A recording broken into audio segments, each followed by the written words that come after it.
কেমন আছো? আশা করি ভালোই আছো। আমি দেখো সকালের জন্য আমার সকালে টাইমে কুলাইতো না, এটার জন্য ওই যে সবজি টবজিগুলি রেডি করে দিতেছি। তার মধ্যে কী সবজি হবে? ওই 12 মিশেলে একটা সবজি নিরামিষ, তার মানে জন্ডিস হয়ে গেছে। ওই আরেকজনও বেমারি, মার ওই জন্য খাইতে লইতে পারে না, বয়স্কর মানুষ, মোটামুটি ধরো 70-75 বয়স। ওই যে দেখায় যে মোবাইলে মানুষটার, ওই যে এই মানুষটা আজকে কয়েকদিন ধরে এরকম মানে কাশ সর্দি। না তোমার চালু হচ্ছে। তারপরে ওই দেখো মানে সবজিগুলি কাটিয়া সব রেডি করে ধুয়ে দিতেছি সকালের জন্য, নাইলে সকালে মানে খুব সকালে যাইতে হবে হাটে। 6:10 বা 20 মিনিটের বাইরেতে হয় বাড়ির থেকে।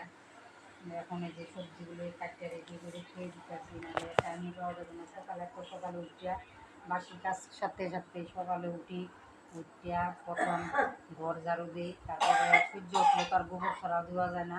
তো আমরা ধরেছে বাঙালি মানুষ, হিন্দু মানুষের ঘরে গোবর ছড়া দিতে লাগে। আমার টাইম পাই না দেরি হওয়ার জন্য, কোনো সময় রোদ্র উঠতে পারার জন্য দিই না, নাহলে রোদ্র না উঠলে দিই।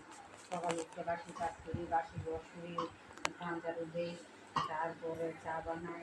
করতে করতে টাইম হয়ে যায়, দৌড়াদৌড়ি করতে করতে। এই দেখো আমি রেডি করে ধুয়ে দিতেছে। আর কি আছে ওই দেখো আমি মূলা শাকগুলি আজকায় ধুয়ে দিলাম, নাহলে মূলা শাকগুলি একদম নষ্ট হয়ে যায়, একদিনও থাকে না মূলা শাক। ওই দেখো অল্প আগে কাটলা হয়েছে, এখন লাল করে গেছে মূলা শাক, এই যে লাল করে গেছে। তারপরে ওই বাইক নিয়ে আসছে, তারপরে ওইগুলো কাটতে কাটতে ধুয়ে দিলাম। ওইগুলো অল্প ভাজি ভাজি করে নিয়ে মিশিয়ে মতো, আর ওইটাতে অল্প শাক বানিয়ে নিব। আর কালকে সোয়াবিন বানানো নেবো, সোয়াবিন আলু সবজি বানানো নেবো ওইগুলি। তারপরে অত তাড়াতাড়ি করে রান্না যায় না, সকালে আবার না খাওয়া গেলেও আইতে আইতে 3টা বাজে। কী করা যাবে? কর্মটা কেউই নিতে পারবো না, কারো কর্ম কেউ নিতে পারবো না। অনেক দিন আগের থেকে দেখো কত কষ্ট করে আজকে সংসারের মধ্যে, তাও অভাব অনটনই যায় না। মানে কার কর্মে কী আছে কেউ বলতে পারে না, বুঝছো না? কর্মটা কেউ নিতে পারবে না, যার কর্মে যে করেছে কর্মটা ভোগ করতেই লাগবো যতদিন আছে।